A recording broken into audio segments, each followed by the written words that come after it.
Forces training. A select number of police officers going to Rwanda to do a special forces training. By the way, let me do a pre-graduation treat for my nephew, Roberto Clark. Roberto will be graduating from the SOS International School System tomorrow. Roberto, I like to join Jodu. I join your father, Robert. I join Kebe and all of the other people. I join all of the other uncles. I join Emmanuel. I join Sami. I join everybody, Roberto, to say pre-graduation to you. You've made us proud. But remember, that's money business. Don't play with the figure, Robert. Thank you for the guy, man. Yes. So the police has done a great job. I've always said these things don't happen overnight. I know 1 or 2 times we saw Inspector General Gregory Como go to Rwanda. At some point, you'll see him, the police there giving him the courtesy as an Inspector General Police. I think he's visited Rwanda 1 or 2 times. Probably this is why he was trying to negotiate. It takes time. And sometimes countries don't give him like that. First of all, they want to see a lot of things. Probably maybe the profile of the Inspector General, the profile of the country's police force, of the country itself. And it takes a lot of things. There are a lot of international implications. But thank God they were able to secure that space, that police officers are going to Rwanda to be trained as special forces. Probably they come back home. Maybe the police force will establish a particular unit for them to respond to specific situations, which is good for the country. That's capacity building. We just hope that amongst the people, maybe they could send 1 or 2 very senior officers who will, so I'm just thinking about the TOT, right? So they go and get these trainings and come back and be able to train additional troops so that we'll not always send people, to Rwanda. But again, if we have to send people to Rwanda and other places just to get trained to come, it's a good thing for our country. We always said when good things are happening in the country, we should talk about it. When these police officers rather come back to the country, they will be police officers. They will be the Liberia National Police. And like I said, maybe there may be a special unit, established in the police force to name them some kind of name, and probably they will respond to a particular situation in the country. So let's be happy about that because it is about Liberia. Another thing is happening. I see a release here from the Ministry of Finance and Development Planning. IMF's executive board approves 26.5 million US dollars. I know following completion of Article RV4 V5 RV Article 4. The Roman number thing. You're in careful, eh? So that RV. So RV4 V5. I can still remember from way down the line.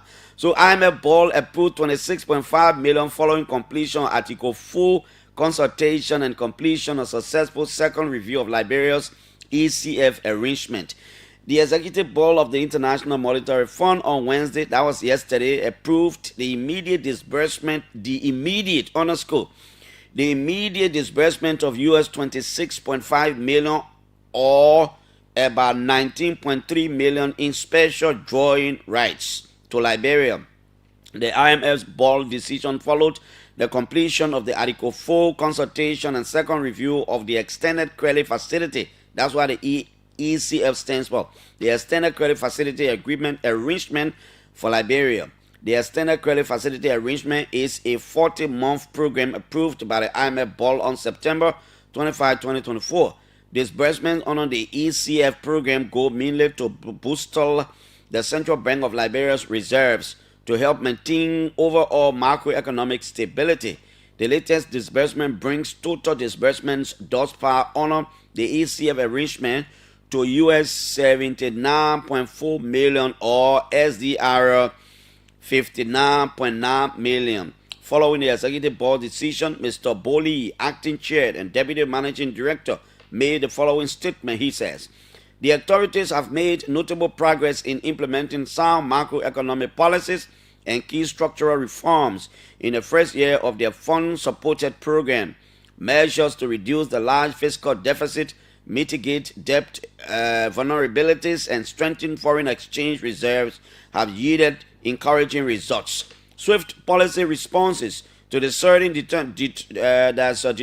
determination of large grant support through rationalizing low priority spending and mobilizing additional domestic revenues have also safeguarded critical social programs previously financed by UC. IMF executive directors also commended the government for maintaining a prudent fiscal stance, particularly in light of reduced foreign aid. They were encouraged by the forward-looking fiscal strategy aimed at further increasing tax revenues to meet social and development needs, rebuilding fiscal space, and mitigating debt vulnerabilities. Directors also stressed the importance of ongoing fiscal reforms, notably through improving the quality of public spending and strengthening public financial investment management. They underlined the importance of mobilizing revenues and catalyzing donor support, especially through grants and concessional financing, to address the large infrastructure gap while safeguarding debt sustainability. More generally, directors urged the need to maintain a robust debt management policy to prevent the accumulation of new external arrears. Reacting to the positive news from the IMF, Liberia's Development Planning Minister Augustine Gafuan commended the IMF board for the decision, which it considers a vote of confidence in the sound management of the economy, especially during this challenging period of declining overseas development assistance. Gafuan noted that Wednesday's successful review by the IMF board of Liberia's performance honored the extended credit facility arrangement, puts Liberia firmly on track to positively benefit significant additional support in 2026 under the IMF's Resilience Sustainability Facility, which provides funding to qualifying countries to improve their resilience and adaptation to climate-related vulnerabilities. That's another good one too for Liberia. At least $26+ million coming, under the extended credit facilities. All these things do not just come from the blue sky. They come as a result of sound fiscal policy in the country. These people will come, they will review. Sometimes they will put up benchmark. The country will have to meet certain benchmark. You need to do this, you need to do that, you need to do this. And those benchmarks are subject to review. Sometimes they will come, they will send team, one or two, they will come sit down with the people at the Ministry of Finance. They will have discussions. They want to see some things, and then they go back and send team. Then they can come up now to say, okay, we can grant you the opportunity to benefit from the extended credit facility because you've met all of the criteria and you've met the timeline and the benchmark and all these things. So we say thanks to Gafuan and his team.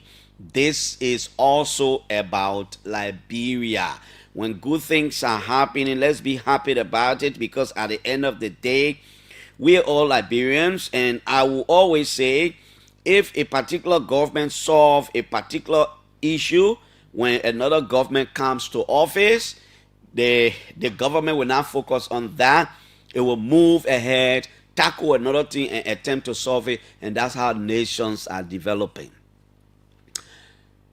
Yesterday, the guy who is implicated in the death of the police officer, Nana, his last name is Nana, he was sent to court. I don't know what the police charged him with, but he was sent to court for prosecution. And you see, not just family members, you saw a lot of female police officers. They were at the court. They were crying, and they were saying a lot of things, like, immigration officers and all were there. We are police. We did not commit any crime and stuff like those. The matter has gone to court. Let's watch the process to see how it goes, because this is going to be a legal issue now. The guy has hired lawyers, and so it's going to be a legal issue now. And the law looks out for a lot of things, but let's watch it. One thing that took my attention was the female officers. They were saying, where are the women advocates? Where are the different women groups who will come into the streets when other things are happening? Whether they know about it or not, they will join people, they will protest. Where are they?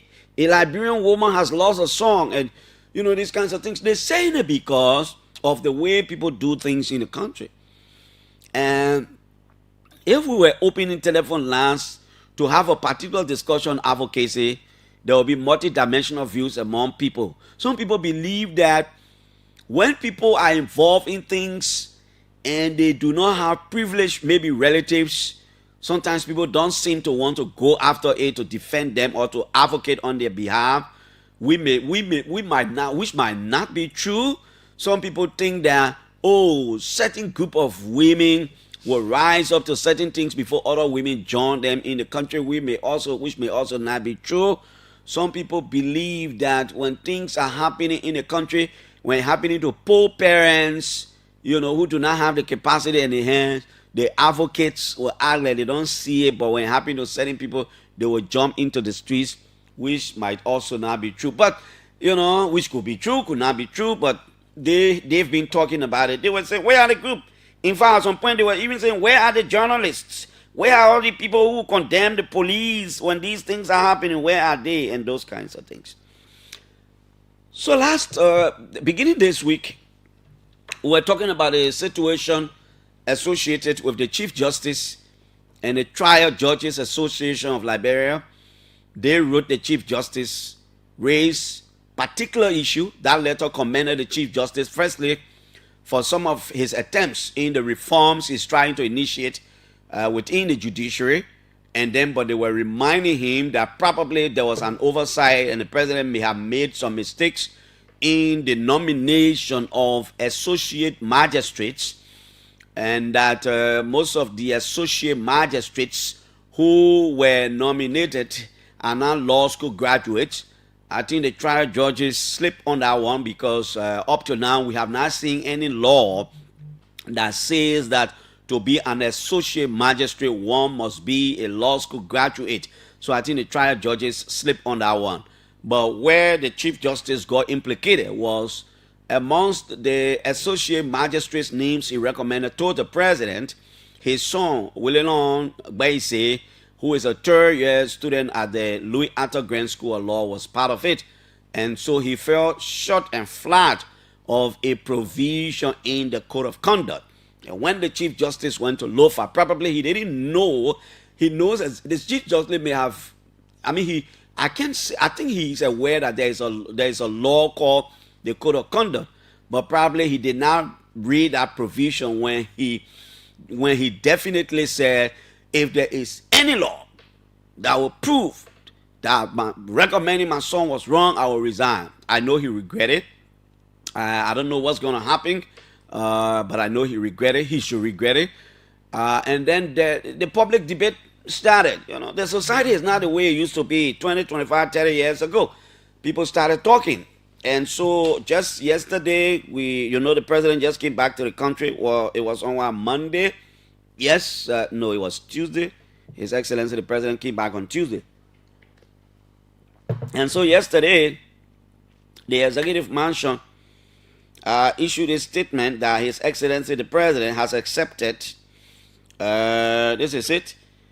President Joseph. One meaning, folks. One meaning. One meaning. One meaning. One meaning. One meaning. One meaning. One meaning. Let's go back to the executive mansion.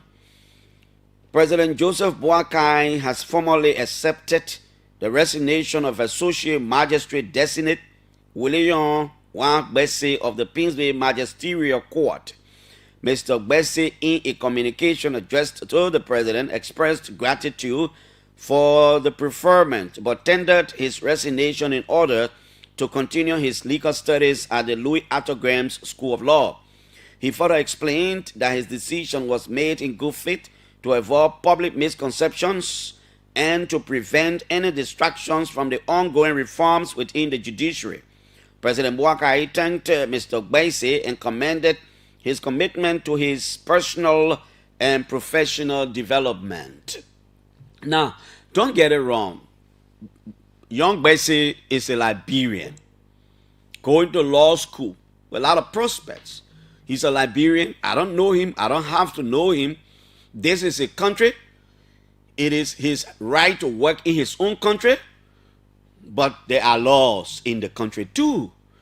I am not sure if his father was not the Chief Justice and he got nominated. I am not sure it was going to happen, because the law says when the president is the head of that particular branch of the government. So they had no option but to let him go. I mean, to save the father, they got to let him go. But I'm asking myself several questions this morning, and I would appreciate if we have some constitutional lawyers calling, or some lawyers calling. I tried calling one or two persons yesterday. I missed them up. Piso was nominated by the president. Now, the appointment process in the government is a whole procedure. It's a process. So the president nominates you. You go for confirmation. You get confirmed. The president appoints you by your letter, and then the president commissions you. Then you are a full-fledged official of the government. Then you are now hired. So you are nominated, you are confirmed, you are appointed, and you are commissioned. Then you are hired. In this case, was it prudent for the executive mansion to say he has resigned? I'm thinking, since he was not hired, because he was just nominated, he did not go for confirmation. He was never appointed. Is he supposed to resign? Or, just decline the nomination? Could the mansion have put it another way? How could the mansion have put it? Did he really resign, or he declined? Can we just understand that as resignation? Who can resign? In this case, in this kind of case, in the case of presidential nomination, who can resign? A person who has only been nominated can resign too? Or a person who's been nominated, confirmed, appointed, and commissioned? Then you can resign. Was it right to resign? Is it the right thing by law? So when the president nominates you, you don't like it, you can resign immediately. Who can resign? Because to resign, you must have been working. To resign, you must have been hired. To resign, you must have been confirmed, appointed, and commissioned, and probably take your office. Can resignation hold in this case? Well, this is the OK Morning Rush. 8 o'clock, I will host Armstrong Gugba-Slekpo, a ranking member of Musability Citizens Movement for Change. They are about to do something in their political party. He will come here. We'll talk to him. This discussion, today's edition, almost like an all Nima affairs. 9 o'clock, the chair of the House's Committee on Foreign Affairs, Representative Nenke Gay, will be here. As our guest. Let people call. Let's talk about it. Who is supposed to resign? Somebody who is legally occupying a certain position. Or you can just get nominated. Was that an error? Can the mansion correct that so that in the future we will not have a repeat of that kind of error? Should the president even accept his resignation in the first place because he was not working? He wasn't employed. He was never confirmed. He was never appointed. He was only nominated. Let's talk about it, man. 0777 700-995 555-995-995. This is the Morning Rush. Good morning. Hey, good morning, Clarence. Good morning, my friend. Yeah, my name is Clarence. So there are certain positions that goes for appointment straight. You take the office. For example, the managing director LPRC is appointed and he starts work immediatay. The managing director of the port. Yep. So it does not go through confirmation. Same as associate magistrate. Okay. So when our associate magistrate is appointed, you start your work, but you just need to go through the formality with the judiciary administration and all those things. You start work. What formality is that? So, meaning your employment, you send your details to the court administrator for payroll processing and all of things. Those are the formality. Okay. So does that also involve maybe you submit your credential, you do this, or the fact that the president nominates you? It's just formality. Obviously, you just got to go and take your seat, right? Yeah, it's just formality. You send your credential to the court administrator, then the court administrator have to tell the circuit court judge this person is the new associate magistrate for so and so court, and they will start work. Thank you.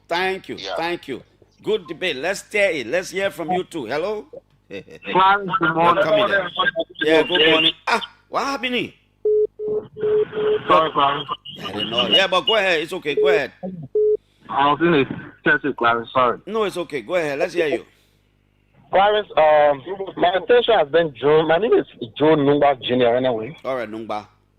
Okay, my attention has been drawn actually to the incident of the accident that took place on Barton. And the process, the fellow is going through, the guy who had the accident with this officer. Mm-hmm. And the process that he's going through.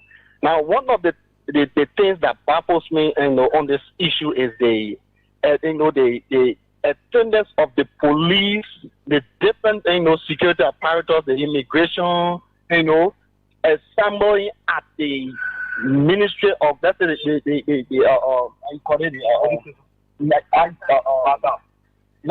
mean at the judiciary? At the judiciary, at the Temple of Justice. Temple of Justice, Clarence, the way that process went and the way it is proceeding, the attitude of the police, it was very, very wrong in my own understanding. That alone, brought fear in the fellow himself, if even he had time to even explain. It almost like the past, prejudgment on this guy. The police is the one that's supposed to carry out first investigation and then power case to the for follow-up or prosecution. Now you just come and start up, almost like chanting slogan that we need justice, most especially the police who's supposed to protect life and property. They have already started prejudging this guy, almost rendering him guilty of the whole thing without allowing justice to take it goes as normal. I feel like it was not right on the start. But the police did an investigation for into court. So even if they were chanting anything that anybody would do, most of the time when they charge people, you see them carrying people chanting. Does that take anything away? It's going to the court. If the government cannot provide evidence to link the man to the commission of the crime, they charge him where he will walk free. No, but Clarence, that attitude, most especially from the police, that's my point, from the police, that everyone knows that the police... Are you forgetting the human nature of every human being? They are human beings. So this is one of the colleagues we're talking about here. So probably in solidarity, they decided to march with the accused or whoever to the police, to the court. But Clarence, I don't know if you understand that point of they being, the sector that protects lives and property. Exactly. They should be able to exercise restraint. It's almost like a protest. They were, demonstrating. They were almost like they were protesting. Okay. All right. Thank you. Let's exchange these ideas always in the morning. Good morning. Good morning, Clarence. Good morning. Good morning, Clarence. Good morning. Let's hear you. My name is Charles Travers. Yeah, Charles. I'm him of Rubio. Mm-hmm. Clarence, the country, all how to face it. The journalists and we who are not journalists. And the fact checkers and the lab. Everybody had to face this country. Mm-hmm. So, and I think I will get taken away from all of your talking points, and come to the OKFN and the journalists, the press union. Mm-hmm. I thought there was an incident in Nima County with Franklin Dolokwe and the information minister. And the OKFN and Front Page Africa condemned the information minister for his action. And then that situation was given to a committee by the president to look into it. And that committee can't have a report now. And OKFN is starting that nothing happened, no report is all, and not discussing it. So the Genesis in the country, they are deputy Jesus. They say what other people are supposed to do and what other people are wrong. But when it comes to that say, they don't chastise us, they don't chastise their people. So tell us what that report say. How can people want to make it look like nothing happened again? Okay, Chief. One person. 1 minute, Chief. The report came up. You listen to OK News, right? Even to the extent that even when Minister Daniel Sano spoke about the report, the news carried it in the report. The news carried now. When the report came up, I took exception to the report. I called the chair of the committee, and we had our own exchanges, and we decided as an institution not to go back and forth, issue another statement, blah, blah, blah. But I personally took some exception to the report, and I called the committee through its chairperson, and I registered those reports. Now, if you read the report, they shifted blame on both Pierre and Franklin Dolokwe. But I say I took exception to some portion of the report. So the report is out. So what you want to also do about the report? We should do what? So the part of the report that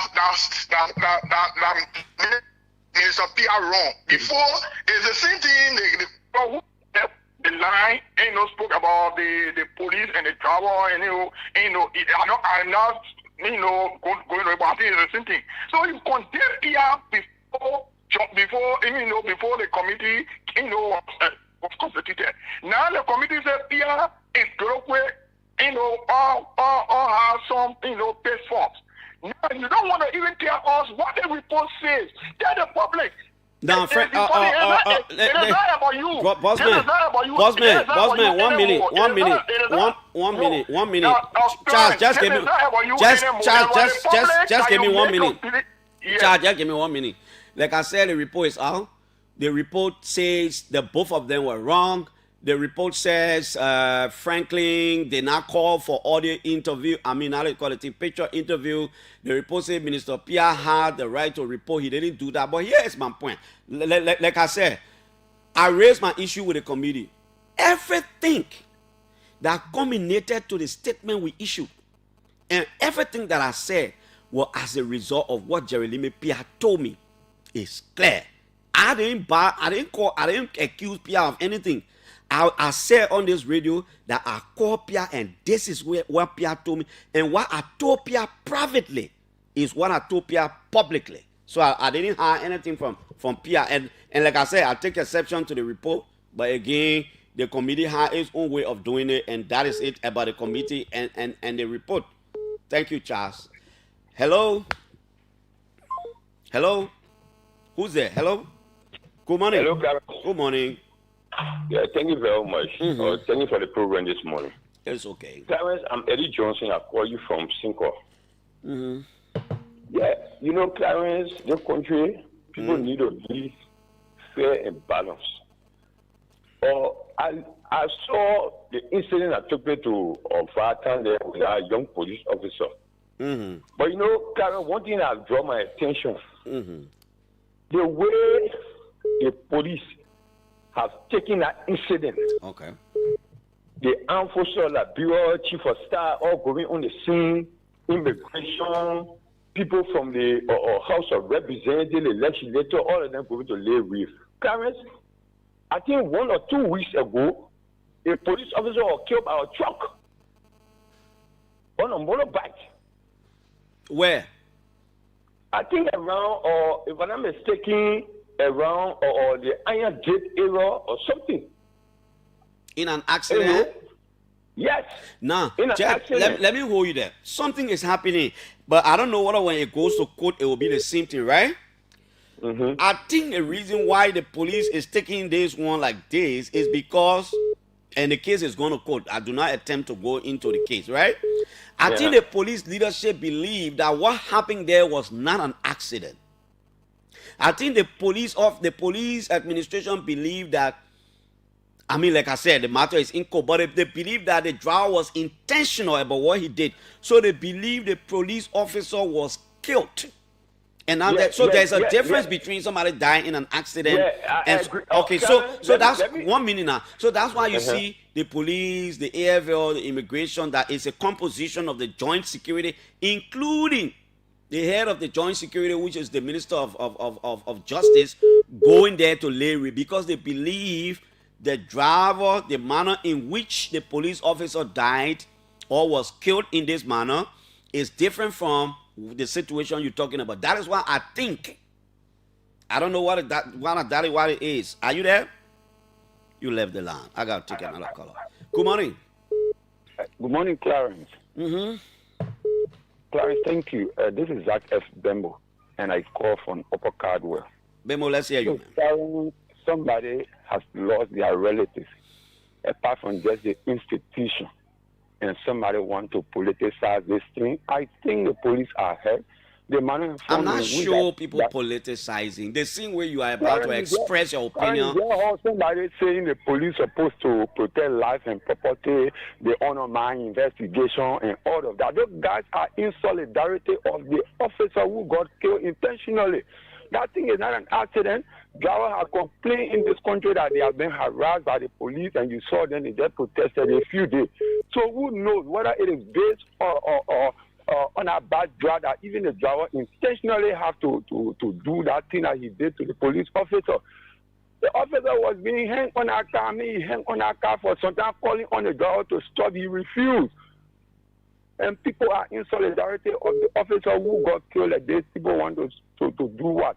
Thank you. I'm not sure people. I think everybody see these things from different perspectives. I think that is the issue. I think everybody see it differently, and sometimes. Hello, Mr. Jackson. Good morning, sir. Well, I'm from Bena, calling from Kakata City. Yeah, I'm strong. Let's hear you. Okay, I just want to come in about the death of that police officer. Mm-hmm. I'm in sympathy with the family and the LMP. Mm-hmm. I'm not have to justify him what he hang on car and he don't want to cause his own death. Mm-hmm. Those that coming out to say the police is this and that. If they are related, they could not have come out to say to even condemn the police for going to the scene to lay reefs. Okay? I break in a car, I been some car in that Magoga when I go there. Some people can say the way the police are saying from me, I will hit them. That's what they can say. Somebody drive, they can say it. I don't know that But we don't know what are the drivers saying, because you see there is a difference between temporary insanity and premeditation. So the matter is in court. Let's leave it. You see, virus. I thought somebody was going to raise the issue. The reason why I was raising the issue about the associate magistrate, I wanted people's opinion. I thought some lawyers would have called. I was just intentional. I wanted to put a debate up there. I know the magistrates and these associate magistrates do not go for confirmation. I know that. But I know their taking office is subject to commissioning by the Chief Justice. So if you are nominated by the president and you have not been commissioned by the Chief Justice, it means you will not take office. That is the perspective I was coming from, and I thought other people would have called and raised it, but unfortunately nobody has said that. I know they don't go for confirmation, but I know they can get commission, and until you get commissioned by the Chief Justice, you can work. You can take over office. So if you have not gotten that commission yet, then you can. I'm not sure you can resign, because you got to get commission to resign. Hello. Yeah. Good morning, Clarence. Good morning. Clarence, this is Nelson, and I'm from District 15 this morning. Yeah.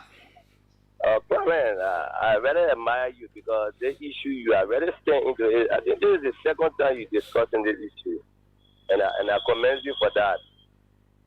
Clarence, this entire process is let me extend my deepest sympathy to the family, and we as Liberians, we have to discuss the issue, because I think the family is very, very in tears.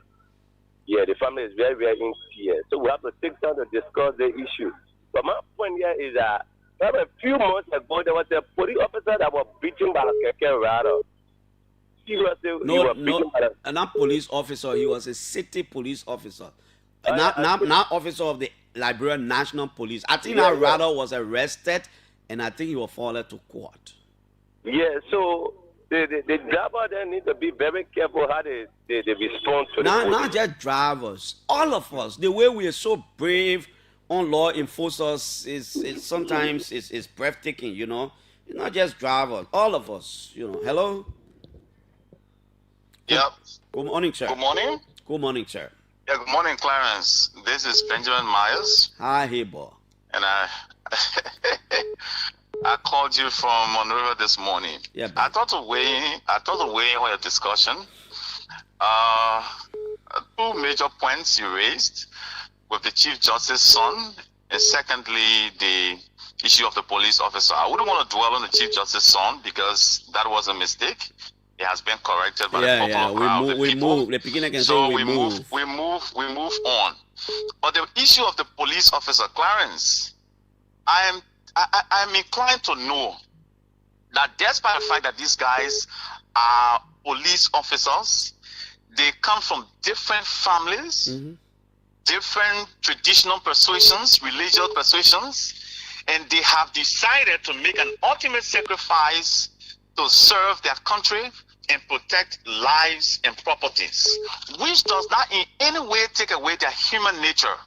They are human beings. They have emotions. They can feel pain. They can be happy as much as all other people. So in an instant case where they feel that one of their colleagues has been disenfranchised or that has been killed, murdered, supposedly, they too can wake up and say they need justice. It is not anything wrong for a group of police officers who feel aggrieved to call on the justice system to give them justice. Whereas we witness this thing before our eyes on social media, it does not look like an accident. It looks like something that was done willfully, conscientiously, and intentionally. It looks like a murder, even though it is not within my purview to determine as to whether it is a murder or not, but it looks like one. And it is so egregious to an extent that the police officers just woke up and said to the system that we need justice for our colleague, because we don't think that this was an accident, it was a murder, it was done intentionally. And so for someone to think that the police should be quiet because they have to protect lives and property, they don't have emotions, they don't have feelings. I'm trying to worry about how insensitive someone could be to their own personal plights. Thank you.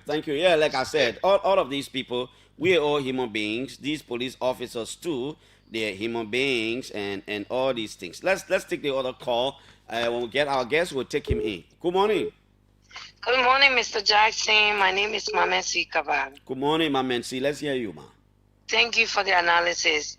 In as much as I had issue with the appointment of the son of the Chief Justice, because of the nepotism aspect that has to do with it, I must commend him for resigning or whatever you call it.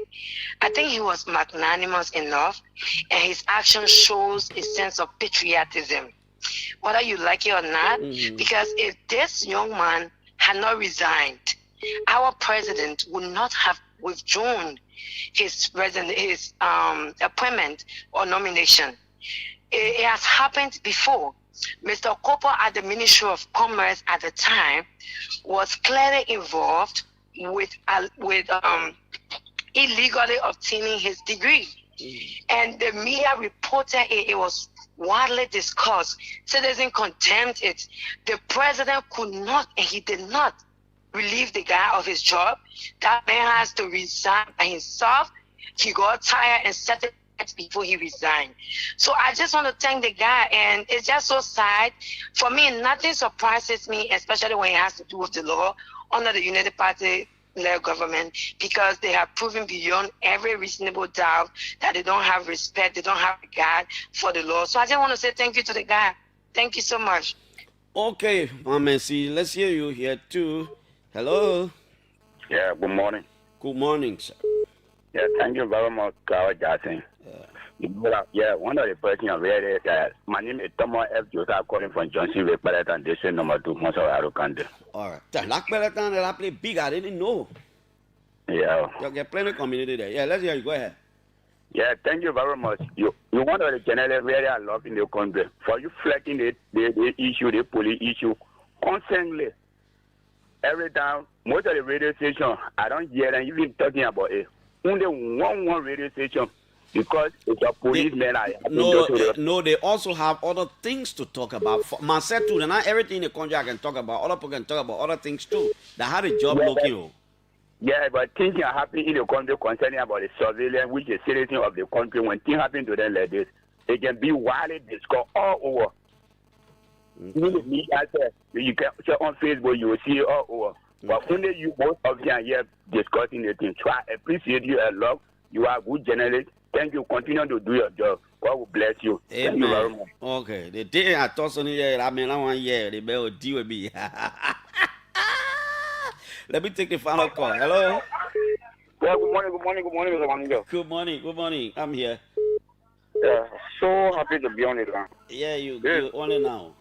Yeah, I'm the chairman for the branch people of Mama, calling for the LC. Okay. Yeah, let me just begin what the lack of stock is. Let me comment. OKSN, you, all of you just continue to flag the issue. So, I forgot about what I mean about policemen, but it was a lot of people, and also somebody who was that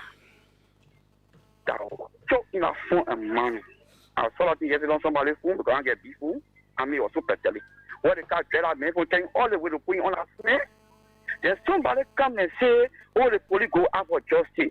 If the police want to take law into the hand, the police get the power to kill them the same way. But the police say no, they charge. I mean, nobody charge, nobody being. They don't even have the power to take laws in their hand. Nobody can take laws in their hand. That's what I'm talking. If I do that day, I'm not going to leave the city. I'm going to jail. I'm going to jail. I'm going to jail. Then to the issue of OKSN and Chava raise the issue. What all you come to read out report to us? Where something to go wrong, your name and she may be balanced. But not everybody will report all the way around. Oh no, you don't care, Clarence Jackson, all of you come to take it, come wrong with it. But the way you come with a balance now and the condemn the general, condemn the minister, no, you say now you don't want to talk about his state. No. I didn't say I didn't want to talk about it. I didn't say I take exception. I told you exactly what I said about the report. Oh, you're gone. I told you exactly what I said about the report. I said as a responsible institution, sometimes I don't want to go back and forth with the Press Union of Liberia, but I raised my issue with the committee. That is what an honorable and intelligent person would do. I don't have to be shouting about it, but I raised my issues with the head of the committee. And what a report. I mean, everything in the report, almost the same thing I said, Pierre said. Pierre was defending that, and in fact, the reason why I don't want to talk about the report. I mean, I didn't read the report. Maybe it was even in the media chat room. There are different opinions. People take exception. People back the report and those kinds of things. Like the lawyer did the other time. Yeah, they respect the Supreme Court, but I mean, you can take issue. I too say I took issue with the committee, but through its chair in a very different manner. Maybe I didn't do it like the way other people did it and be blasting, blah blah blah. Let's take our final call right here. Hello. Good morning, my good friend. You get rest you the morning. Yeah, good morning. Yeah, you get rest you after the show. You should just put my minute back where you just eat that just now. All right, I will put it back. Sit down there. All right. On a more serious note, Mr. Jackson, I always told you guys we need to be serious in this country. We serious. We need to be serious. A lot of fun is just taking place in this country. You know what we're supposed to be talking about now? Mm-hmm. The Chief Justice needs to resign. The Chief Justice needs to resign. Other than that Supreme Court will be crippled. You think so? Believe me today. I'm telling the realistic thing that I'm telling you. He will on record, he on tape, boasting that he know the law, and he even put a credibility online that he will resign if they go beyond that what he just did, if they prove it wrong. What happened? You tell her. What happened? They prove it wrong. So while he will be there, some cases will be there that the secret that they will say the Chief Justice not know the law, he did it, and he resigned. I want making him doing the thing, and he lead there. Believe me, look, sometimes when I tell you guys some other thing, you can be overlooking some of the call what we can pull in, but you just look at the beat up. And it will cripple the. I'm telling you, it will cripple. The justice system will be crippled. So the best thing he need to do, let him resign. Just how he put it on tape. That when anything beyond when they prove it wrong, he will resign. Let him resign now and save that place. Okay. Other than that, the country will go to another problem. Thank you. Yeah. Thank you. The man are for teller. Okay, we're coming right back. We're coming back. Armstrong Slekbo is already here. If you wanna survive, you could be a rich man. You may be a poor man.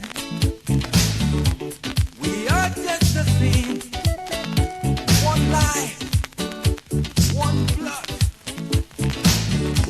Sometimes it gets so hard for you. You even want to kill yourself. Don't give up, don't give up, don't give up. As long as there is life, there's got to be hope. Whoa, whoa. Keep on trying. One day, keep on trying. It's gonna be better. Keep on trying. Keep on trying.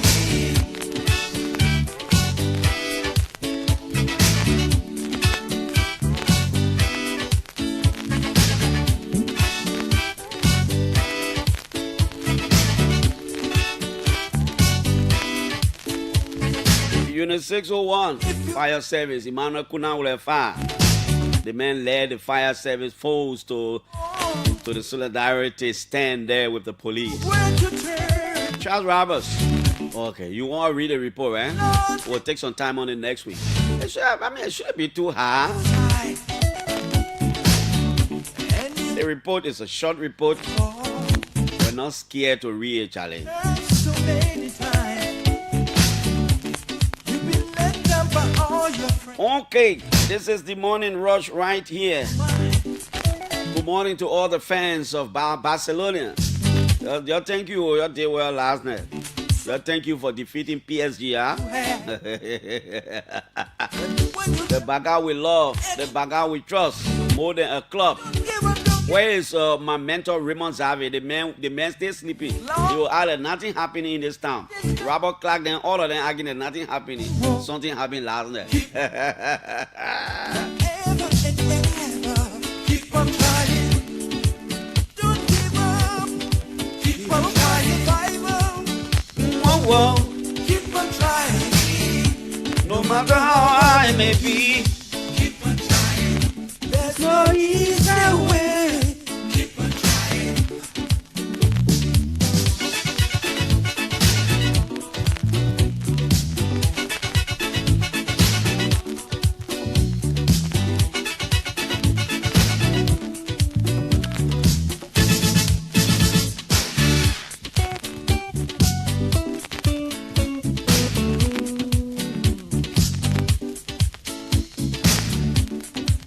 You gotta keep on trying.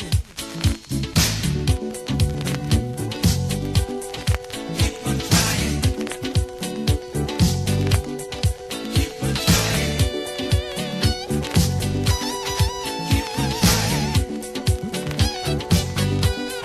Keep on trying. Keep on trying. Keep on trying. okay. I see a lot of people in my inbox. Oh, Clarence, the civil society, the women group, nobody want to condemn. If it were the other way around, the whole country will come and condemn and all the kind of thing. That's the society we have. But since the matter is a court, let's leave it. You know, sometimes what we say in the public is necessarily not what will go in the court. At the court, the law will look at plenty of things. They look at the intention, the situation, the environment, and all kinds of things. Okay, Armstrong go back. So when Armstrong a political advisor to Musa Ability and advisor to Samuel Koga at the same time, I don't understand the one. He got to tell us the real thing. Armstrong Gogba Slepo is here. I always like to talk to this guy. Sometimes he leave his advocacy shirt, and sometimes he wear governance shirt, and sometimes he political, and sometimes he's, Armstrong, good morning. It's good to have you, man. Good morning, thank you, and I'm happy to be in studio this morning after some time. Yeah, you're always happy. You had to. What's up? What's going on? When the last time you came from Nimba? Well, I came last night, and I'll be going back tomorrow morning by the grace of God. Okay. How is everything? Well, we've made things okay. I mean, we're in opposition life. We're not used to working in government for a long time, so nothing there to worry about. And at least we have found a Nimba-based political party, the CMC, where we play active role, making sure that at least we can have a party that is based in the country, because obviously there have been no party in the country for a long period of time since the Jackson Hebdo or how you call it? How you say that? Liberal Action Party. Man, you can't say that, man. Prince Johnson had how they call it the first one. Prince Johnson had NUDP broke down. He had NDR. You get a role in the MDR. Obviously, I resigned that particular day. You so for now, the day he's announced on any committee. Oh, you mean in the MDR? In the MDR, he's given a position. I will resign that day because I'm a bona fide CMC. My loyalty is with CMC. You will resign from what? From Koga office directly. I will not work with. Is he paying you? Well, we have a very good arrangement. I respect that, and I like him. And he's one of the big brothers I've had high respect for in Nimba. Okay. He's a role model. I like him. You say how you call Bility just now? The next president. Oh, Bility running for president? President. Bility is. Do you think we'll build our party to give it to different president to run? It's not possible. Bility going to contest for the presidency. On the party's ticket? Yes, the CMC going to put up Kennedy, 73 representative. So Kennedy, all you saying 15 is that senators Kennedy. All you saying is nobody should waste their time to contest with Bility on the party's ticket for stand-up bearership. Well, I will support you in the primary. If we go for primary, other parties can come up fine, but I will support him. But I'm optimistic that we'll carry him.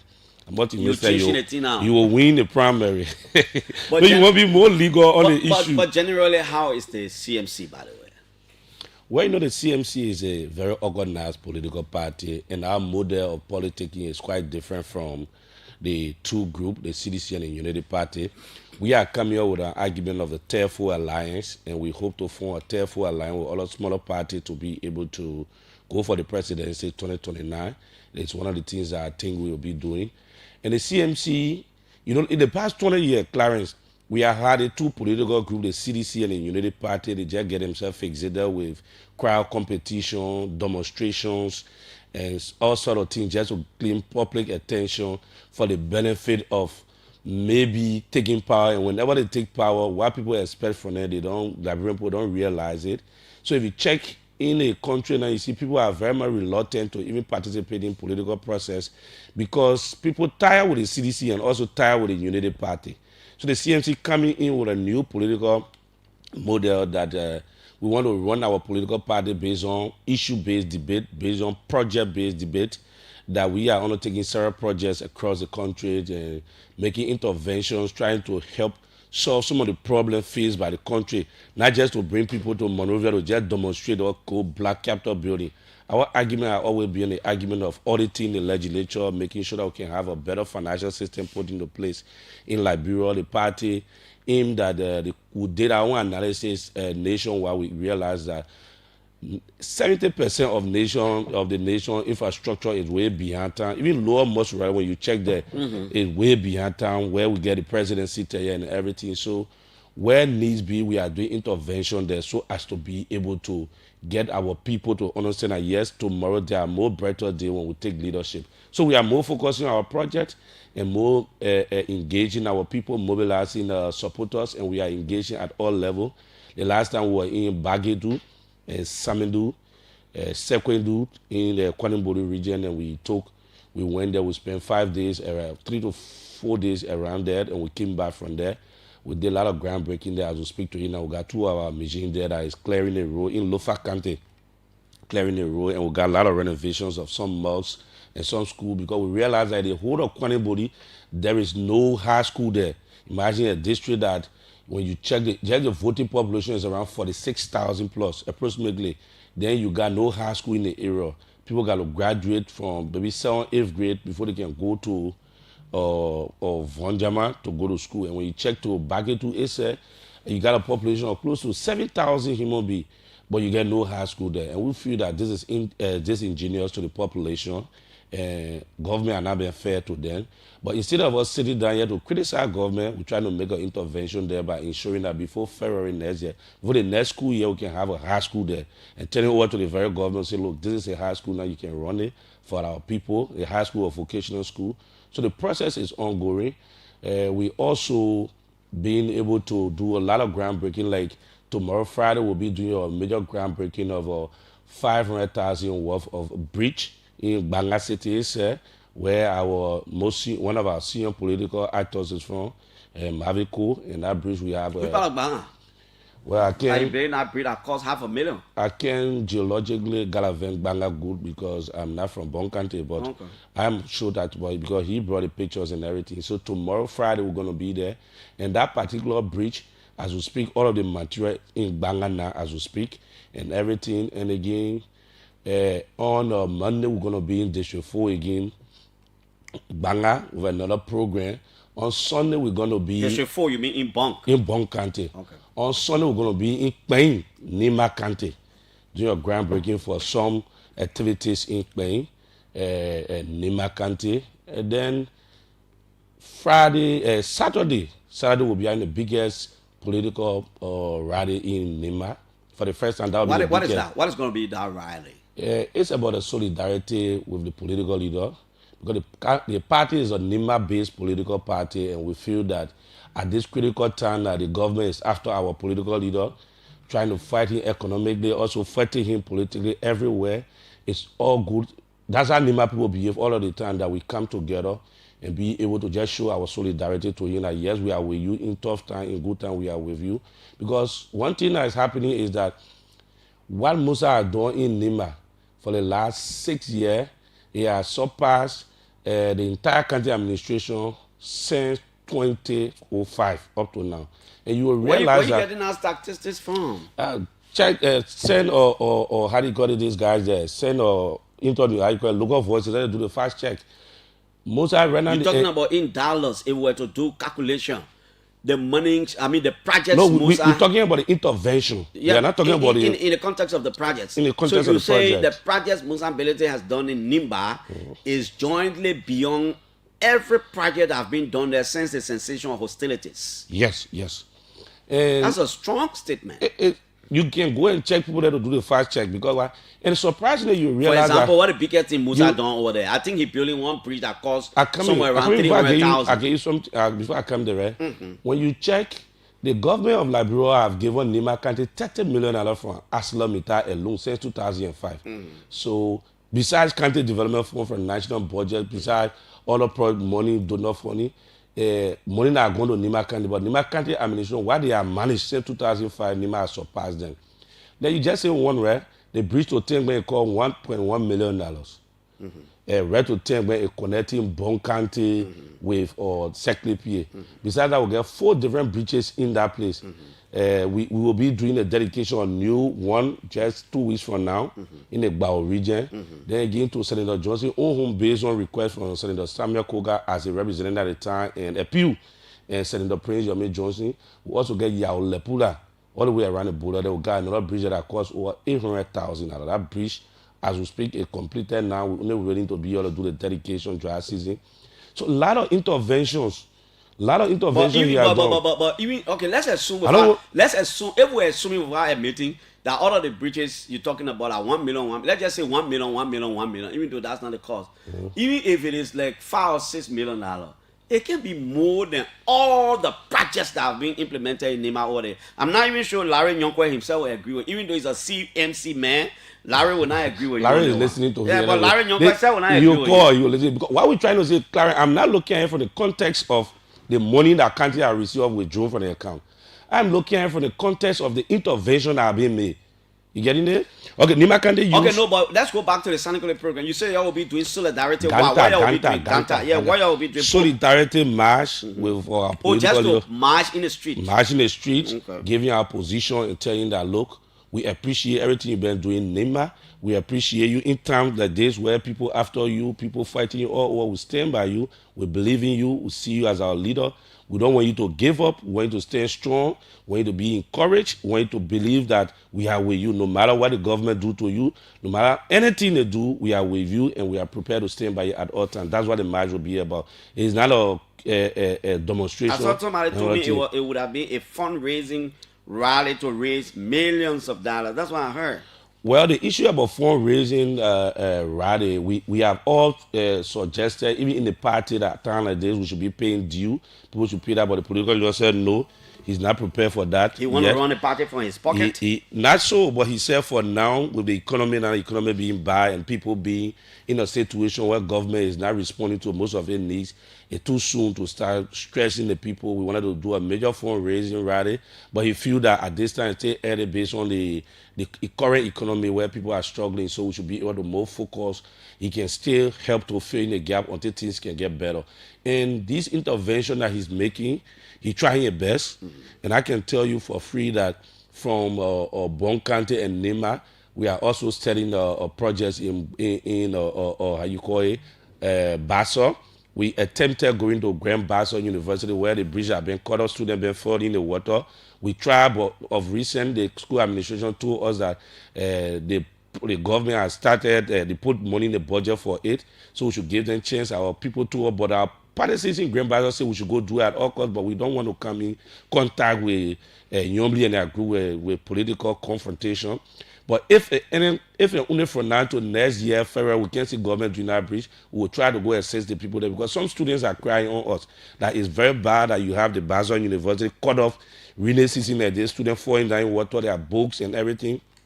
And when I was working with Ministry of Finance as a MAE person in Basel at the time, that bridge, we continue to talk about it. It's unfortunate that the United Party government, they didn't do it, and the CDC came, they themselves never helped to make that intervention, and as we speak again, the United Party is still reneging on it. So it's almost important to us that this kind of intervention, we got to make it at a sub-national level so that when we reach somewhere, I think the people can get relief from some of the major things that are going on.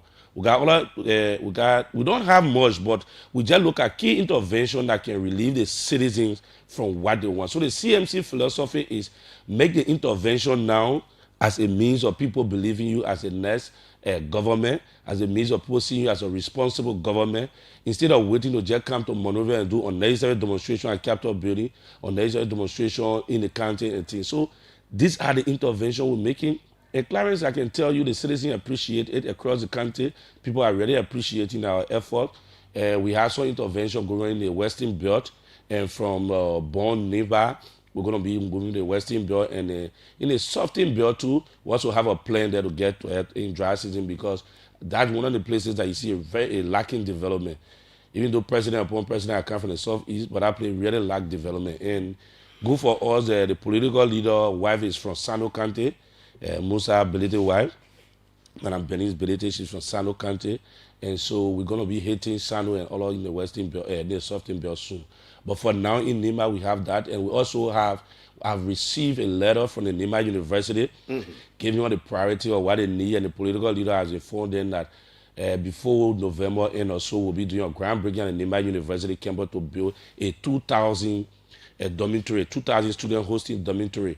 I mean, a facility that will hold 2,000 students that will be able to build there, so that because one of the things when I was teaching at Nema University I observed is that even where the university is built technically, you hardly see students mostly from technically attending Nema University. They are not in numbers as compared to Buyao, Tapeta, Trois River, Seclepi, and all. Senegal has always been a student city. Yeah, people come from the different towns. They come. Yeah. The major challenge in Senegal is lodging. Okay. Lodging, especially where right now, Senegal house right now is equal to Monrovia.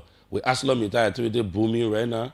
One bedroom apartment you find in Senegal for sometimes 50, 75 out of 150 right now as we speak, because Aslam entire booming now. So things. It giving the students difficulties for them to even have place to sleep. And those days when Senegal was built, we had each clan houses in Abundance and Company way, where each clan has their own dwelling place. When you come as student, no way for you, you go there, you manage it. When you come as stakeholder from your clan, no way you go, you manage it. But since the war, it got broken down and people are encroached on the land. The current Nima County administration, the party. Where's your political leader now? As we speak, he's in plane coming. He will be arriving by 6 o'clock. We'll be waiting this evening by 6 o'clock. You're going to the airport too?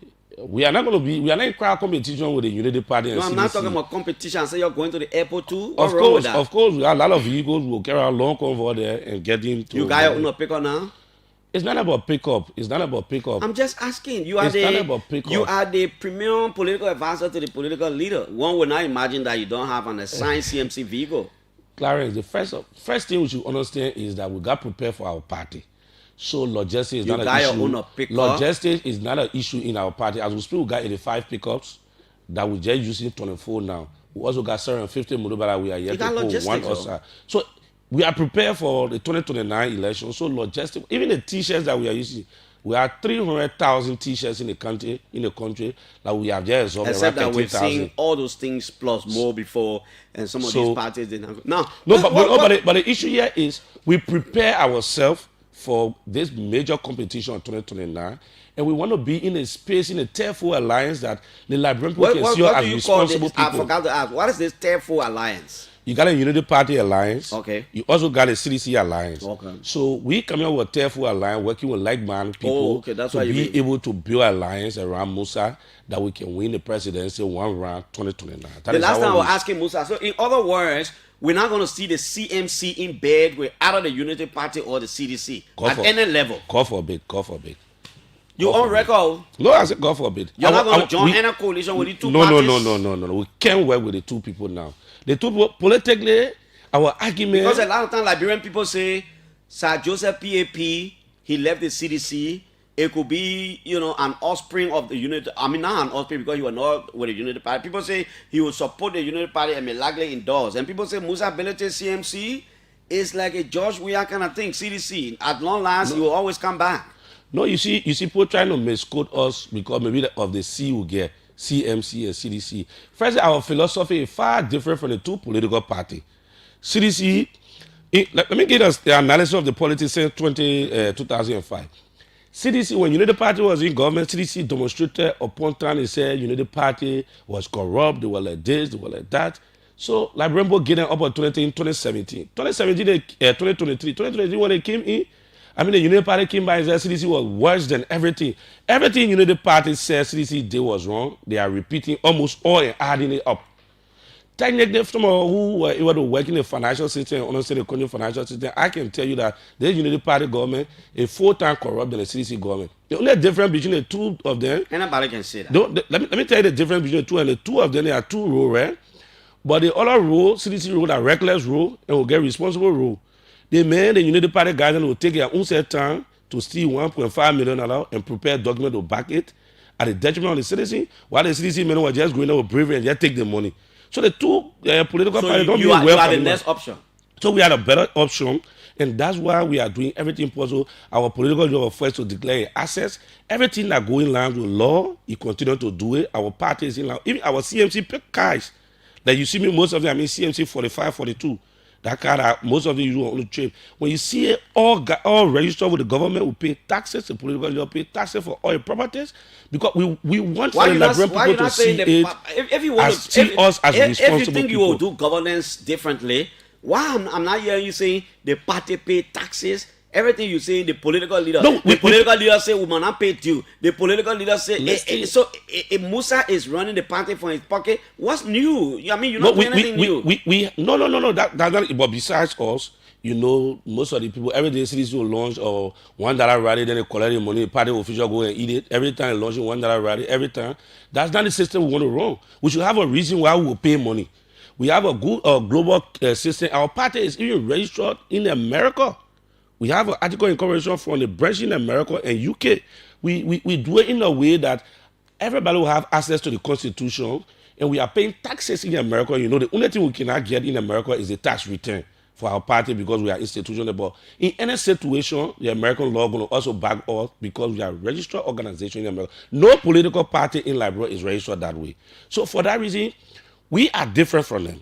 The reason why most of the team, the parties in Liberia right now, because of the way the Unity Party and the CDC have placed the people in destitution. So it put all of us in a place where people are not really earning even a daily meal. So the political leaders say, look, we already got logistics. The party is run by logistics. We already got logistics that can sustain us up to 2030. What we need now is volunteer to work. And we all grown board. We are now on payroll. We are voluntary, working, ensuring. Like instantly, on a Prince Owe Tokpa give us a whole building as party headquarters. Is he a member of your party? He's a member. On a Tokpa has joined the party. On a Larry Yonkwe. On a Tokpa Web, we got on a Gompu Kagon. We got Honorable Harrison Luo, who is the head of the elder councils of the CNC. And we are expecting Honorable Sonwabe, Honorable Benjamin Ziagbe. A lot of people we are expecting. The conversation is going in Nima Terry. That's a special operation which I and Honorable what's going to change? Larry, Most of the people are people who were defeated. Larry Nyonkwe served 2 years. He won a third term. They beat him. Prince Tokpa served 2 years. He won a third term. Nyan Flomo beat him. I mean, what different? What new? What different is the ideology. What will they do for the CMC that they could not do for themselves to retain power? But the party served 2 years. They beat him. They say Kimba Bwaga or beat him. They say Kimba he became president. So who knows? The difference they are coming on board is the experience from the political setting, looking at the situation on the ground. And trust me, Larry Yonkwe is one of our best brain. Whether you would like it or not, he's one of the best brain guy in Nima now. In a situation where that they become 80% of our PhD holders are all dead and gone. That or Koto, that or Nokia, that or Slep, Dan, almost of the people. So we are looking up to Larry Yonkwe, Omen Harry Yuan, and all the elder council. We have an elder council. Nima is a country that got organized elder council that even got a child room, such as Janet, even the Galga Aminata, so most of these guys are together, the elders are together, they guide the country in most tough decisions, and we appreciate Nima for that. They're where the Nima unity lies, because we are going Australia, we can't there. So for this, we believe our ideology, we are running our party based on ideology, based on manifesto. So with that, we want, as they coming on board, we first give you the reason why you're supposed to come on board. I'm we sure work together. Gogba Slebo is the senior political advisor to CMC political leader Musa Belete. He's our guest in the studio this morning. It's good to have him. Give us a picture of your canvass process. I know you are canvassing for membership across the country. Do you have a party office in every single county? Do you have chairpersons? Are you attempting to do so to get your party visibility extended? We have the party structure in the entire 15 county.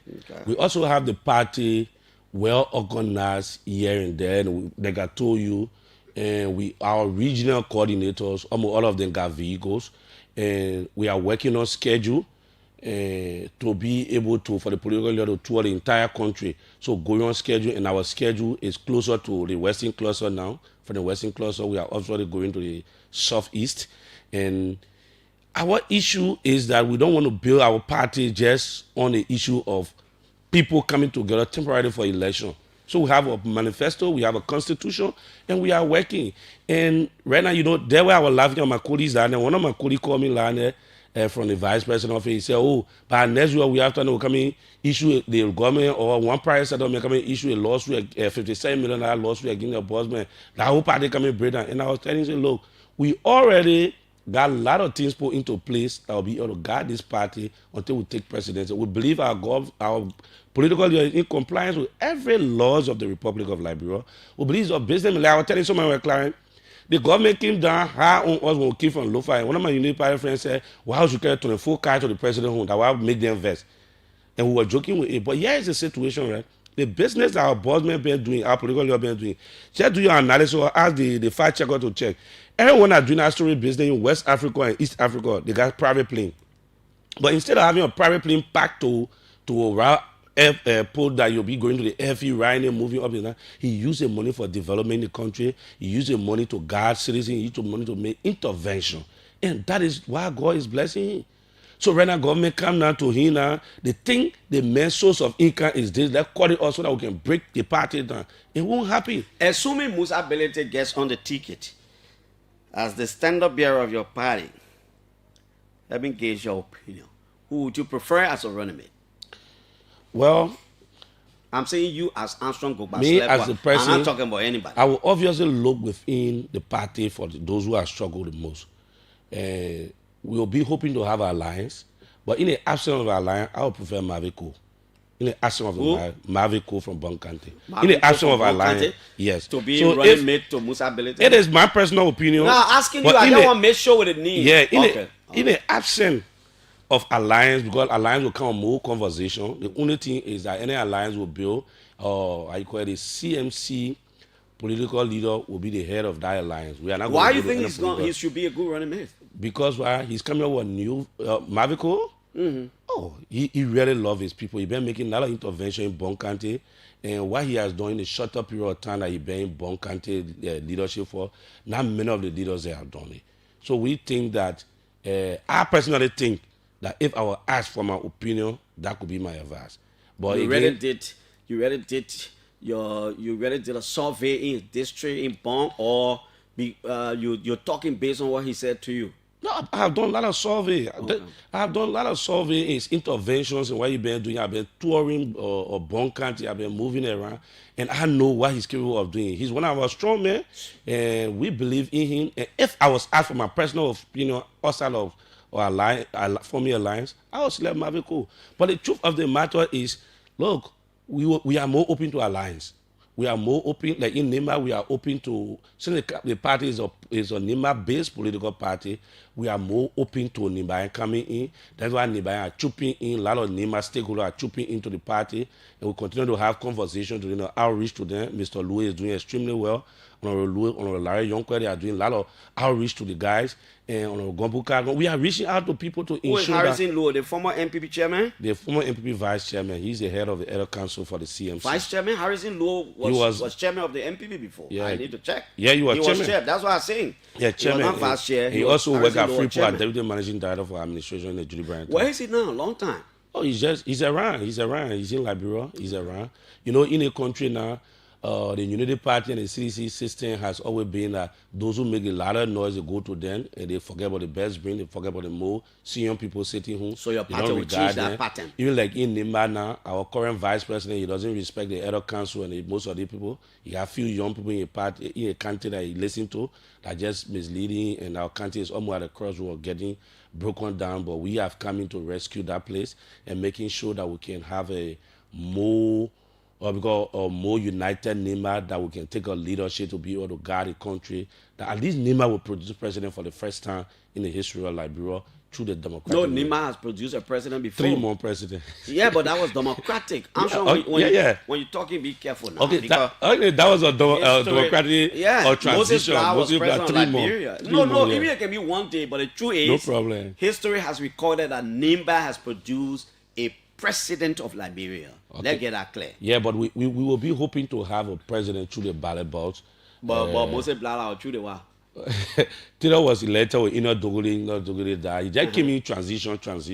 But Tito was elected through the what? Through the ballot. That's why I say, so be careful now. When you start making it low like Moses Blast presidency was not through the ballot, then you are being economical with history and the truth. Clarence, so on Saturday, our march, it is a major one. It is the first major gathering of the CMC since it was founded in Nimba, Vote Rich Nimba in Ganta. We're going to lock down Ganta with over 25,000 people. And the political leader we will reach today, then tomorrow will be in Bonkante. From Bonkante, groundbreaking, and we proceed straight to Nimba. From there again, Bonkante playing on Sunday. Then again, Monday will be to Bonkante to return to Secretary, people will rest, have several meetings, and we start planning for the NELA program. Okay, Armstrong, there are a lot of things we want to do as a political party. Armstrong Gogba, senior political advisor to CMC's political leader, Musa Hassan Ability. He's our guest this morning. Let's talk to Liberians on the line. Let's hear you. 077700995555995 Armstrong Gogba Slekbo is here. Let's take our first call. Hello. Good morning. This is James Cooper calling. Mr. Cooper, let's hear you. Yeah. Okay. In my capacity as vice chair for FANAX, the National Patriotic Party, there was allegation made saying that CMC is the only political party that is organized in the U.S. It's false and it's misleading. Okay. MPP was the second National Unity Party in the U.S. Okay. We have an office in Washington. Okay. Let's move forward. Political party run by one person is not a political party, it's a social club. The most organized political party in the Republic of Liberia is MPP. Since Charles Taylor left, MPP is still running. Harrison Lowe is on loan. He will come back to a party that made him. So let the CMC practice being the MPP to be an institution-based political party, but not an individual-based political party. You can be taking that point. Thank you. I don't want to talk for him, but that's something I noticed from the MPP boys. Oh, they will go all around when Tankan, they will converge. The George Moluba, the Andrew Peter, Emmanuel Lomas, the Boton, and all the men, they can just go around. By the time you see the bounce back, they come back to MPP. Hello? Good morning, big brother Clarence Jackson. This is Bernardo's reigning name from Morocco. Hey, Bernardo's, it's been a long time. How are you from Morocco? Let's hear you, man. I'm big brother, and as a matter of fact, I just graduated with a bachelor's degree in industrial management and agro-food processing. Oh, wow. I can't wait to see you. When you're coming back on, let me know. I will come with the pantaches to the airport. Okay, big brother, no problem. Thank you so much. Okay, so I think there is something lacking in terms of understanding institutional governance, because I listened to your guest when he said the CPP is not going to be like other institutions that do $1 rally.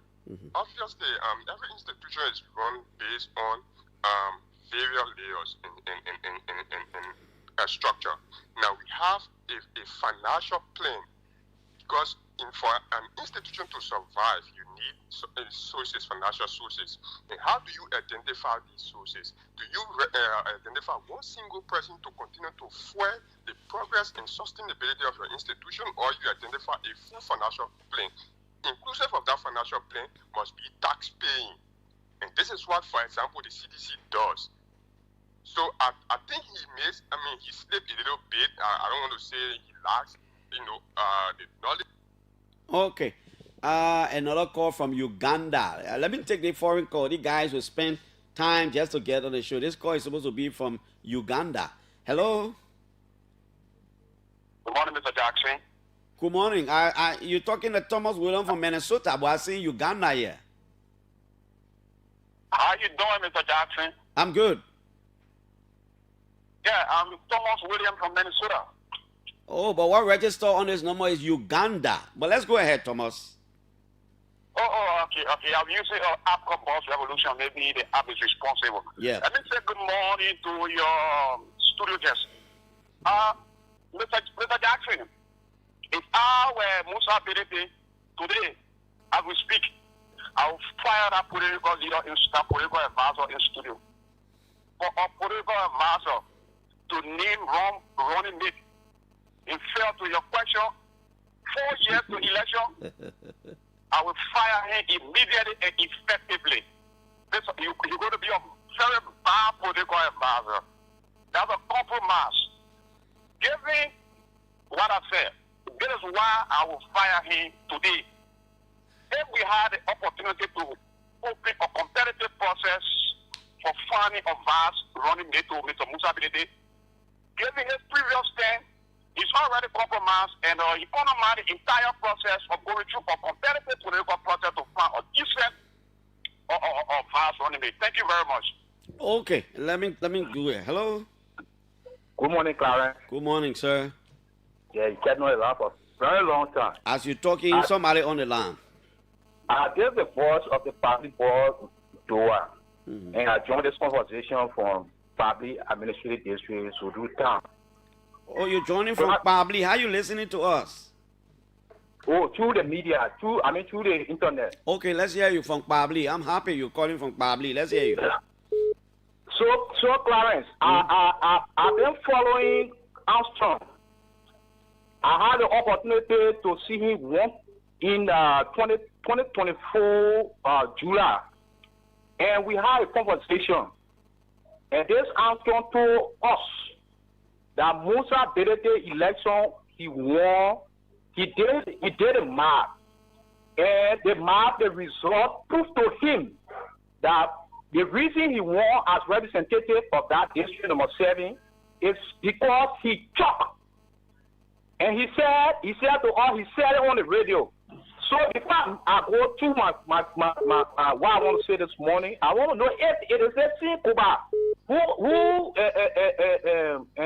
Musa Nima bought a paper for before that told us that he did a map and the current vice president Jeremiah, nobody can defeat him in Nima because the real person know how to play a card well, and Musa won because he struck. I don't know.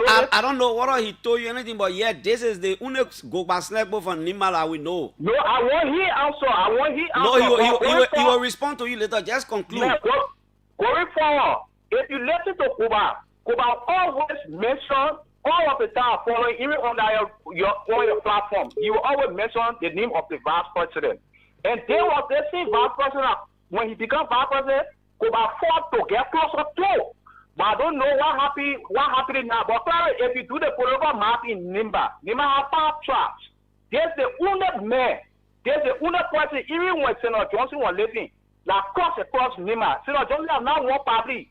Either have always one party. The only person who was able to defeat either in party this way, I can say 99.8%, it was the current vice president Jeremiah Pankun. Even our next door neighbor who happened to be Sandra Koga. Who was Sandra Koga because he from District 5, we from District 6. When Sandra Koga entered public district, there was he was wet. Then you come in part of riot. One day when John the radio, you say the man is unpopular. Thank you. You've said yours. Let's take former representative and a member of the Elder Council of the CMC according to Gogba, former representative Larry Yonkwe, one of Liberia's best statistician. I like this old man a lot. Representative Yonkwe, let's hear you, man. Well, thank you very much, Clarence. I'm actually the National Vice Chair for Statistics, Research, and Planning. They pull it, man, right to his area. Yeah, let's hear you. That means all decisions, including the manifestos, will be statistics based, will be evidence based, and will not go into an unknown territory. But I'd like to use this time to thank the... You're still there? Representative Yonkwe? Your line is terrible. Yeah, go ahead. Am I there? You are now. Yeah, I don't know. But I think Goba Slepo, the advisor to the Senate bearer or the political leader for his performance this morning. The gentleman that said that Goba would be dismissed because he was very vocal, I think that is a very characteristic for which he is advising somebody that is older than him. No, he's not saying Goba will be dismissed because he's vocal. He said he would dismiss Goba because as a political advisor, Goba had no right to already name a running mate. He's compromised. Exactly. I'm saying that's a very characteristic that endeared that young man to the political leader, Honorable Musa Belede, who is older than him. Yeah, this guy doesn't mean his word. But what I'm trying to say today is just to catalog one or two of the activities that he tried to mention and to add some juice to it because he doesn't know the terrain. As a man who taught in Cottington for 5 years, I know Banga to my fingertip. The groundbreaking in Banga is going to be around the Bomb Technical University, the upstream of Jaw Creek. Okay. I think Honorable Cole is trying to connect that portion of Bon County after the prison compound upstream with the larger community going toward the community going toward. Okay, I know that place. Yes. To Jokbemu to come to the college. Yeah, anyway. So that place, the citizens really have been suffering trying to get to. You have to pass Lofa County Road before you come to that place, or go to Nimba Road before you get to the other place. So connecting that place will bring Banga closer to the people. And then in Gamu, we're going to District 4. I think there's a place called Boe, one of our partisans. Boe is where the Kulas are from. That's the home village of Bishop Ato Kula. Yeah, the Kula is. So I think there's a bridge there to around the Jowa area there that the citizens really would love to see it done. And the party is moving there to solve that. In the historic township of Maine, the first township in Nimba, in rural Liberia, because that was created by Todman, they are trying to gravitate towards a city status. So they need a city hall and that major political setting it's a confluence of several roles, and which are all impossible to date. Even when we were leading that district, we couldn't achieve anything in terms of road connectivity. And so the citizens really wanted to have a meeting with the political leader. And he said, look, we are just coming from Ganta for a major program a day before, and 2 times in Bonkante. I'm not sure we can hold a big meeting. The citizens said, no, we're not interested in whatever you're thinking about. We just want this gentleman because of the work he's doing in the country and in Nimba in particular. And so what was intended to be a stakeholder meeting is going to be a large gathering of the PMI people in Spain on Sunday after the Ganta rally. So I just thought to say all citizens under my voice are welcome to join the party, because this is a major wagon that is going to transform this country. Thank you, Representative. Structurally. Thank you very much. Except that we have heard all those things before. Let's come to Gugba now. Let Gugba respond, and then we can close it and welcome in Representative Nekege. Gugba, let's hear you, man. You listen to the... First, the guy who say I should be dismissed, I just want to make my own clear. You asked me for my personal opinion, and I've been clear politically that we are going for a tearful alliance. But within the party, if for any reason we cannot go into alliance, we will have to look within. And within the party, if I have to give my personal opinion, I will have to give that opinion to the elder council who will decide. And that, let me tell you why the decision of who decide who become a running mate to the Senate Bureau is headed by Harrison Lowe, the elder council, and the executive committee. And it's not headed by me. I will let me tell you why he thinks you should be dismissed. What? He thinks as a political advisor, you should not have responded to that question, or you should have responded but in a different way to say probably it's too soon, the party will determine that, because as an advisor, maybe when everybody hish, Musa Belede will ask you. But he said, let's move on. Ask me, I'll give them my personal opinion. But Larry Nyonkwe talk for you, the issue here, the reason we're saying it is that I'm not going to be, I don't get myself like this CDC and United people, well, like scheming, fooling people, taking money from people, or our party who are clear with issue. He's one of those who holding the party. He's the boom of the party. Mavico. So I will not leave him and go to different places if there's no option. You getting it? But there's other issues that I want to respond to. The issue of the MPP guy who say Harrison Lowe go is not possible. I live with Harrison Lowe throughout my life. He's my father. And my don't tell the MPP man. He's not going to go back. They know how to do it. The issue with I just want to close with our program in Ganta. Any Nibans listen to my word that you can join us, that you believe in Mr. Ability, as the program is on air 9 Nima 23 radio station. We want to tell you are welcome. By 2 o'clock Saturday, we'll have a march. We'll have 3 marches in Ganta. One group will be coming from Secretary with a blue uniform, because we got 4 t-shirts. While one will come from Monrovia Highway with a white uniform, and those all from Senegal will be coming with the red. So that's the 4 quarter will be marching to show its solidarity to our bossman that look what the government is doing to him, wheresoever he is going, that people carry him. We are standing with him as a people of Nimba. As a people of Nimba, we believe in what he has done for the country, and we are encouraging him to continue to do more. You want to respond to the guy from Pabli, the man put you on the spot? No, but the issue here is that for him to come here to say, the guy comes from Kun area, right? He want to make it look like Kun is 100% the best. But until Musa won with over 10,000 plus votes, the guy who came next to him were around 6,000 or 6,800, Roger Duma.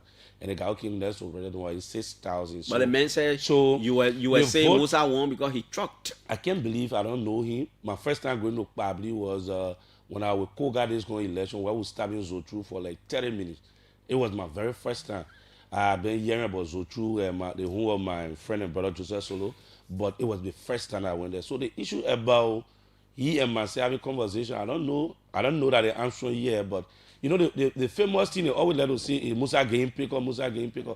Like me now, I'm the senior political advisor to Musa. He expect me to walk. You deserve picker, man. You can ride wheelbarrow. He expect me to walk or drive wheelbarrow. In fact, the car Musa can ride, a car can ride. I'm going for 6 o'clock at the airport. I'll be in the car, you ride. You want to go in the ride. You want to go in Lufa ride. We can be 2 in the car.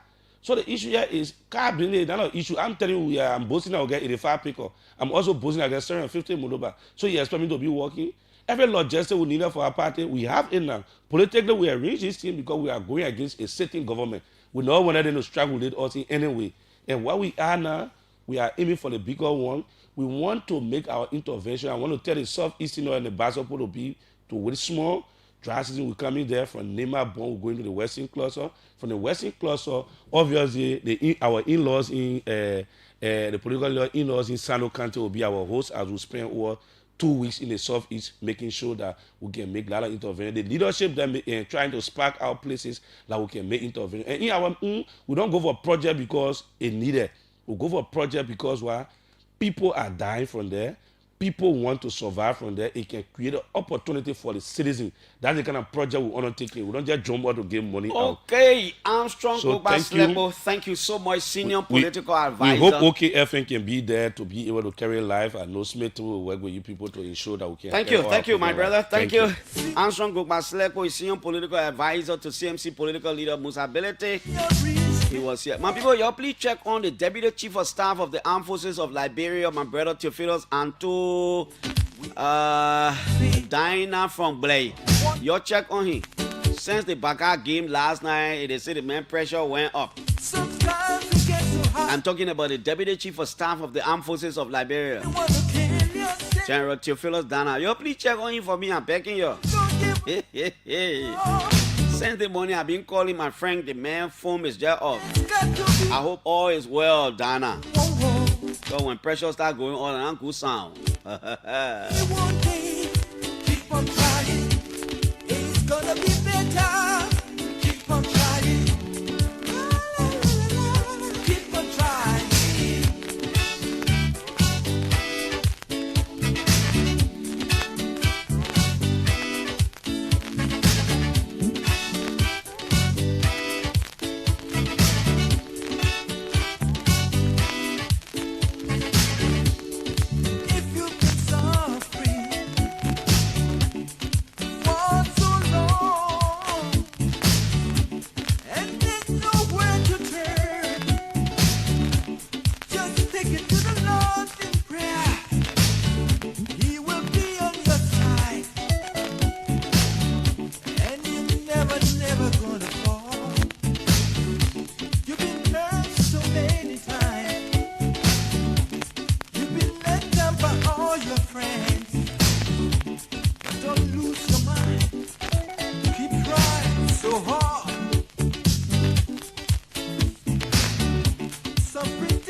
Gotta keep on trying.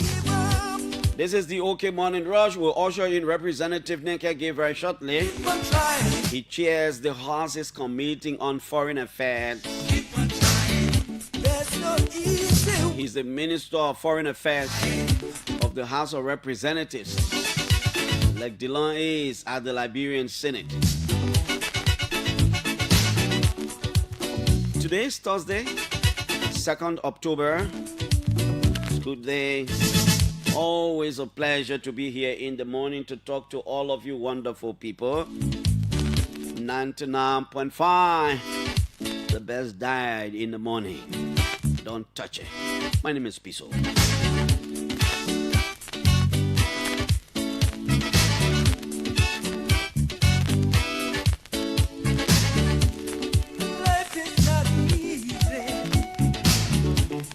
Thanks to Nima, that's District Now TV, for always relaying most of our editions. The one with Goba Slebo was really thanks to CEO Ekman Chuchubog Bawi Zikepa Boy.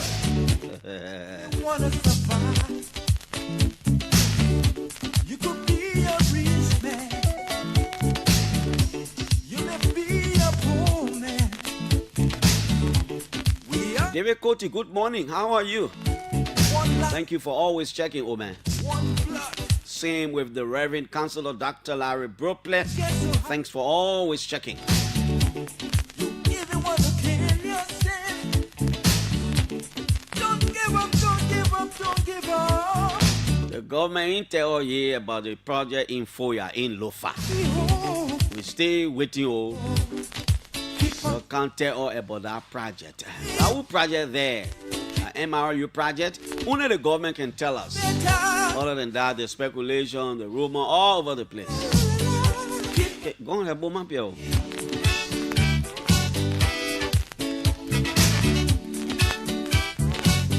Sorry, P. Okay, we're coming there. Where's my friend? Former Representative Joseph Nyanson Abe from Luke Bay. Nigga get retired, man. Come from way Lapie and go to Yaman and go retire somebody there.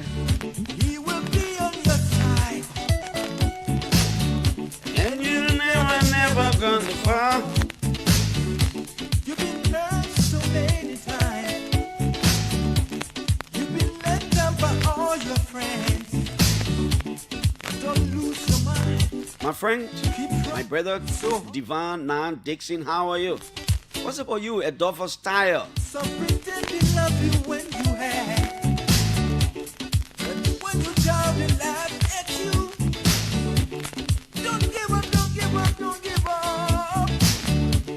As long there is life, there's got to be hope. Oh, keep on trying. Okay, we will bring down the music right here. OKFM is reporting that a procurement contractor at the Ministry of Agriculture has been charged with statutory rape and sent to the Morovia Central Prison following police investigations into the alleged assault of a 14-year-old girl. The suspect, identified as Sanu Kroma, was arrested after the Liberian National Police Women and Children Protection Section conducted several days of inquiry into the incident, which reportedly occurred in Vatam. Authorities say Kroma is accused of sexually abusing the minor, a crime categorized under Liberia's rape law as statutory rape due to the victim's age. He was formally charged Wednesday and turned over to the Morovia City Court, where a judge ordered his incarceration pending trial. As you can see Kroma here in handcuffs. He's being taken to the Morovia Central Prison. Any update from the police about the rape case involving Deputy Minister Brian McGill? We're pushing almost a month now. Nearly. We're going to a month, small. This guy has been arrested and you see him in handcuffs. They're taking him to the court pending the investigation of the case. We will reach out again to the police today so that Monday when we come back on this radio, we'll have something to say to our people about the Brian McGill's case. Welcome to all of you. Representative Nenka Gay, I'd like to say thank you. Welcome. I know we should have done this thing since Tuesday, but things keep coming in. I'd like to say thank you for your understanding, man. It's good you're here today. Yeah, thank you very much. Morning, how are you? Welcome. Okay, thank God for another new day in our lives, you know. You're not sounding happy, you back up fan? No, I'm a Chelsea fan. Yeah, but I watched the game last night, but I'm not a Baka fan, really. Chelsea fan? Baka and Chelsea will never... I see why I lay your business. Chelsea fan. Yeah, Baka and Chelsea will never home, man. Yeah, they made sometimes we can afford solidarity with Real Madrid, but... The men acting that nothing happened. Yeah, the whole face goes silent. They turn quiet. But generally, man, Nenke, how are things? Welcome back home. You were at the UNGA, am I correct? No, I didn't go okay. For the UN. I had some other engagements that could not permit me to go, so... Okay.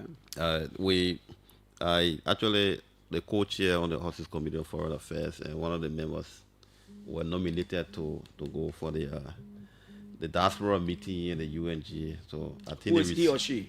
Austin Taylor and Mark Tomo. But I think Austin received a visa very lately, so he couldn't go. So, okay. Well, our deputy speaker was there with the president. So. Okay, that's good. How is it? When are you returning? I think October 10th. Okay. Yeah, will be I think the last session, you know, of the second sitting. Yeah, will be October 10th to December, and we will be. But how is everything now? Yeah, I think we are cool.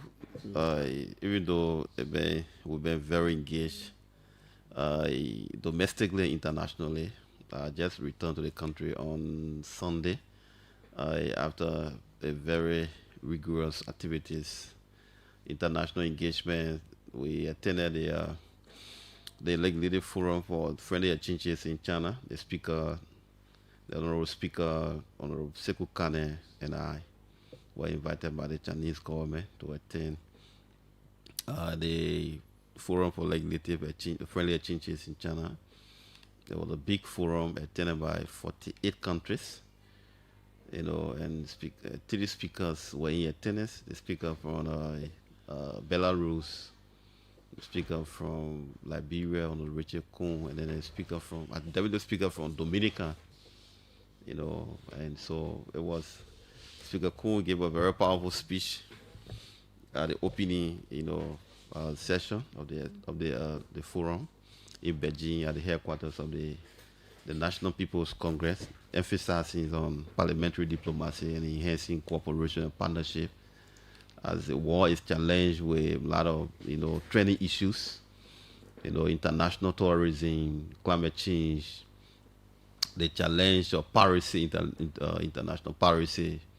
A lot of things are happening that calls for global cooperation, and cohesive and collective cooperation, that we all can work parliamentarily as bodies that are so close to the people to legislate some laws that will remedy some of these situations that the global community is confronted with. That's good. So, and he also emphasized on and highlighted, the People's Republic of China intervention in our developmental activities, especially in the post-war reconstruction and development agenda, and some of the infrastructure development highlighted the JFD hospital, the ministerial complex, and of course the human development, the intellectual capacity building aspect of it. He also emphasized in his speech, and the Chinese were actually happy about it.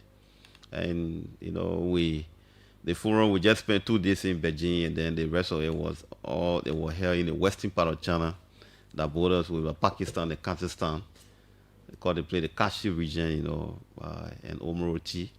So, and then we had to come back to Ghana to attend the Goodluck Jonathan forum that were organized under the theme While Democracy Die.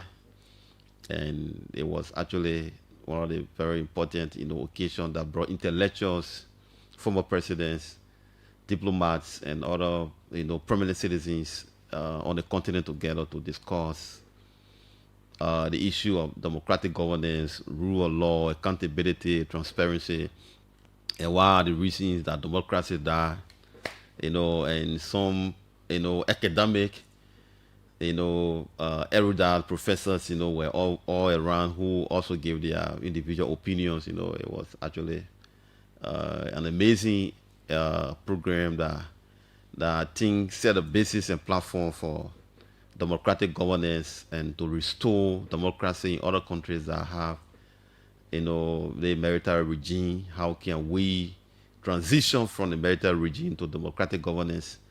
And we also were charged with responsibility, especially as the coordinator for the MRU parliamentary body formation. I was, in charge to coordinate a meeting with the Côte d'Ivoire National Assembly to host the 4 member states technical working team, and Speaker Bitogo accepted our request to host us, and we had the meetings in Abidjan from the 23rd to the 26th, where parliament members from Sierra Leone, Guinea, Liberia, and Côte d'Ivoire met, and Speaker Bitogo gave the opening statement, and emphasized on sub-regional integration and sub-regional peace and security, cross-border trade enhancement. Is he from Ouattara's party? Yes, I think so. Yeah, Okay. yeah. Bitogo is from the Ouattara party. So, and we finally were able to develop the protocol The MRU stuff. The MRU because that's why I wanted us to come to spend few time. Yeah. So you give us update on the whole MRU thing. Yeah, so we're able to conclude, to validate, because the purpose of the meeting was to validate the draft protocol. And so the head of delegations from the respective member states, we converged there, and then we were able to have the protocol validated. So every member state was able to carry copies, the both French and the English versions, to their respective parliaments. So because, parliamentary war, almost everybody will be opening October. And so immediately upon opening, we'll be able to bring the draft protocol on the floor, so that we can be able to pass it. And some countries, some member states that had a bicameral legislative system, like for Liberia, will be sent to the Senate for concurring. And then from there to the president, so that the president side, then we just ratify everything, and then it becomes a law. So in the protocol, it is, I think one of the articles that it says that 3 of the member states, ratify the protocol, it will be enforced. So if 3 countries ratify a protocol, we'll enforce it. A particular protocol. Yeah. So we are anticipating that by next year we will start, meeting, in sessions of the MRU Parliament, so that we can be able to, discuss a lot of issues that are affecting the sub-region. In section, meaning you will start actual work. Yeah, actual you will set work. up the MRU's Parliament next year. Yeah. Okay. But we in the draft protocol, we will have every member state will be bringing 10 legislators. So it will be like 40%. 40%, and then we have a speaker and 3 deputy speakers. You have the secretary. And then we have the secretary that will be comprising of the chief clerks from the 4 parliaments. There will be, in the parliament, along with 10 members. And in the membership, we have at least 30% of every, parliament member that will be nominated should be female. And then we'll have at least 2 or 3 members from the Senate to join us also to be 30%. Yeah. Why are you making 50-50? So every country put 1 minute, sir. Yeah. Every country put a 10. Yeah. Why you say 5 male, 5 female compulsory? No, because some countries have it left with the parliament to do the selection. So but it will be pushing here naturally 30% women see that, so we can go. No, maybe you would attempt to do it differently. So that's it. So, and we have major committees. Have you decided where the Royal Union Parliament will be sitting? The ECOWA will always sit in Nigeria. Actually.